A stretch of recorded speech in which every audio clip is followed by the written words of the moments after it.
What's up, everyone? We are out here down in the private range for Spartan Defense, and we are going to talk about what you need to consider when you are beginning to conceal a firearm effectively and securely. So if this is your first time concealing a firearm, congratulations on owning your own safety. We're going to take some time today to discuss what I do personally in order to prepare myself every day, the equipment that I choose, just in case you do need to draw your firearm and use it defensively. You know how to do it, you're comfortable, you're confident, the equipment to use, and exactly how to practice. This is one of my favorite accessories that helps me conceal every day. I don't really like to wear a belt because what I have found is being a girl, when you go to the restroom, you have to take your belt off, you have to take your gun off. It's a whole ordeal. So I found this product. It's called the Comfort Concealment Belt. It is pretty messed up because I tend to wear this every day. I like to wear the Comfort Concealment Belt instead of an actual belt through belt loops for that exact same reason I was talking about. My gun stays on my body, so I'm never really disarming myself, and it's a lot more comfortable to wear. You can see it's kind of like a neoprene fabric with this kind of sticky tactile material on the back side. I absolutely love it. So it has kind of a Velcro area, and place it there, all placed together.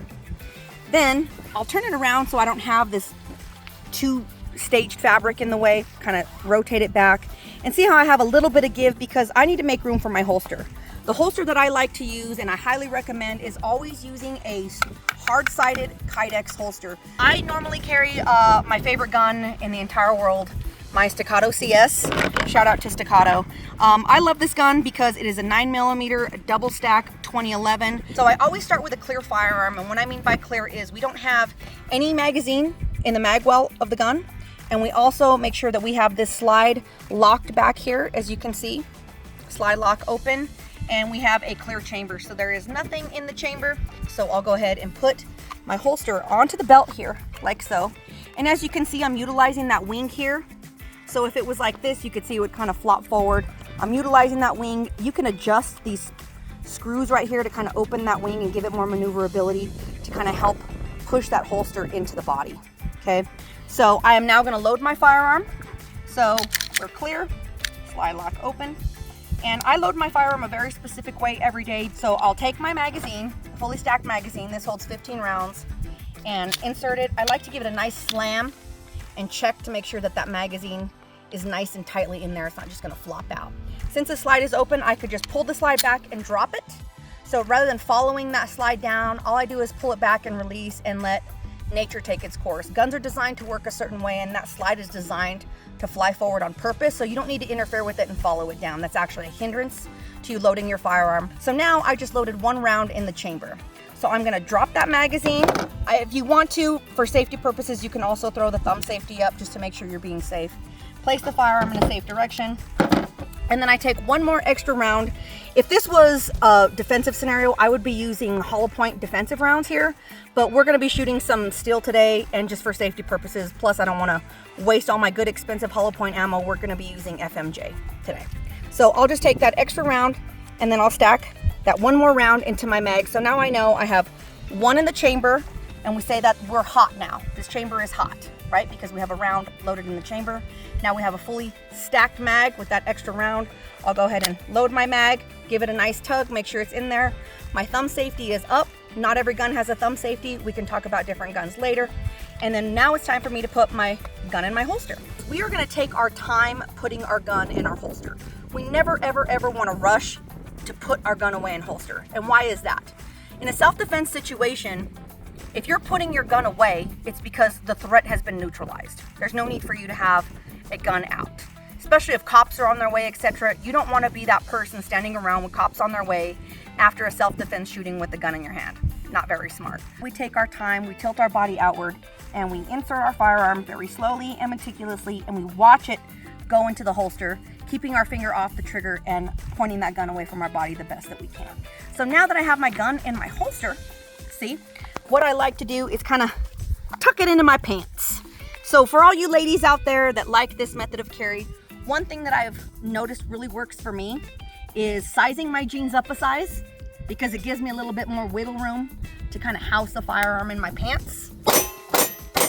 All right, so we are ready to put some rounds down range. We got our ear pro on because safety is very, very important.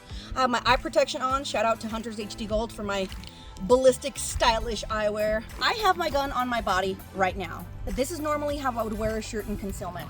I like to wear sized up shirts. So for example, I'm normally like a small or an extra small. This shirt is a medium because I like to have a little bit more baggy, loose fitting. It helps me with concealment. Depending on what you're choosing to carry every day, you're gonna have to work with your own style, your own idea of clothing. But one of the things that I like to do, especially when I'm wearing a big gun like I am today, is sometimes I'll tie my shirt up here at the bottom and just kind of let it hang and loose because I can use that to clear my garment. Nevertheless, let's just let it go today. Let's just let it loose. So what I'm going to do is work on a couple different steps on what it means to come out of concealment. We're assuming that a threat is present, that every other form of de-escalation is not going to work. We're going to have to retrieve our gun. We're going to have to act. We're going to have to act in defense. So the first thing you're going to want to practice is, where is the perfect place for that gun to sit on your body? You're going to have to adjust that location for yourself.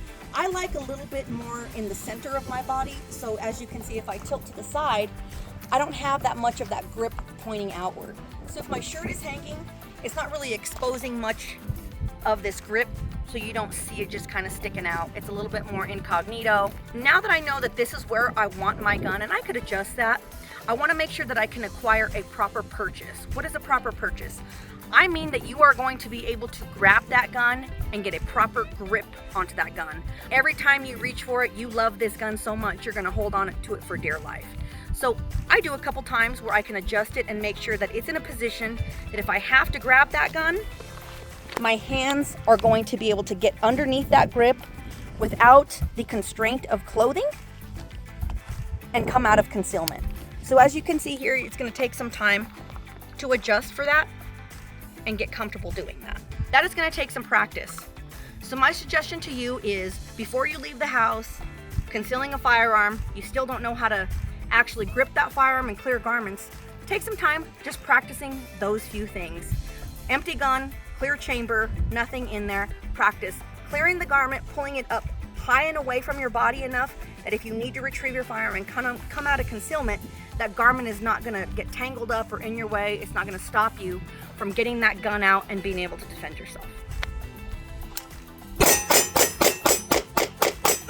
There's a bad guy. I go to clear my garment, I grab my gun, get a proper purchase, I tilt my gun threat focused, and now that my gun is out of the way of my body, I've cleared my body. Notice I didn't sweep anybody this way. I would come into my grip here, press out, make sure I have a proper grip. I have front sight focus, and then my safety is thrown down. Notice my finger is still off the trigger. My target is in sight, and then I'm able to fire that shot. Bring my gun back in. I take my finger off the trigger. I assess for threats, which is very, very important. I'm still in control of my firearm. I am not pointing my firearm at anyone. That assailant, I'm assuming, is down. They're down for the count, and now I'm checking, keeping a proper control of my gun, pointing it in a safe direction, and I'm assessing for threats. There are no more threats, so what I would do is put my gun back on safe, get that garment back up, follow my gun with my eyes, slowly and steadily back into my holster, and now that's that. So, ta-da! So let's talk about the importance of clearing the garment. I know it doesn't seem like it's that big of a deal, but it is the biggest barrier between you being able to acquire your gun and be effective with your gun in a time of need. I would suggest doing some reps at home where you're just practicing clearing the garment and getting a proper grip on the firearm, and doing it very slowly and confidently, and understanding the dynamics that it's going to take for you to clear that garment. So you're going to want to reach for the firearm at the same time you're clearing the garment. So usually you're going to be caught by surprise, right? Oh no, there's a bad guy. Oh no. So you're going to clear the garment and grab the firearm. And just practice that at home repetitively over and over and over again until it feels normal to you, and then move on to the next step. The next step would actually be coming out of holster and making sure that that garment is high and away from you so you're able to get out of holster and onto target and threat focused. What I mean by threat focused is you want to make sure that when you acquire that firearm out of the holster, the first place you're pointing that gun is at the person that is trying to harm you or your family. You want to make sure that you are not muzzling, meaning that end of that firearm is not going to point or sweep anybody that isn't the bad guy. okay? So I'm gonna put some rounds down range so you can actually see what I'm talking about. I'll do it very slowly because slow and steady is always gonna be the best way to do things when you're brand new at something. Don't hurry to miss. And the reason we take our time from to go slow to moving fast is we want to take it from the conscious memory to the subconscious memory. So when you're new to something, when you're learning, you're not going to respond with all the knowledge until you have all the knowledge. Well, how do we have the knowledge? We take our time and we learn. So everything that we're going to do, we're going to take our time, we're going to do it slowly. That way we build positive, happy reps. So when it's time to speed it up, we're comfortable.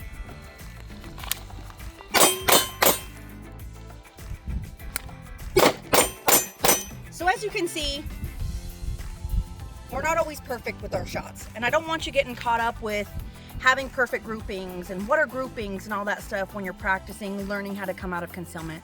I want you to focus on taking your time, doing everything slow, methodically, and getting it right the first time. If you don't get it right, that's okay. That's why we train, that's why we practice. Nothing is perfect. I'm not perfect, nobody is perfect. So take your time, make sure every motion and everything you do is actually deliberate, thought out, methodical, and work towards building up speed. Slow is always first in the beginning. So, thanks for joining us here on range, Colorado Springs at the Acropolis. So make sure if you like this content to hit the bell, like, subscribe, follow me, Alicia, your friendly neighborhood Boomstick Babe on all my platforms. Instagram at the Boomstick Babe. Follow Spartan Defense. Follow me on X. And it's Boomstick Babe on X. And we are out.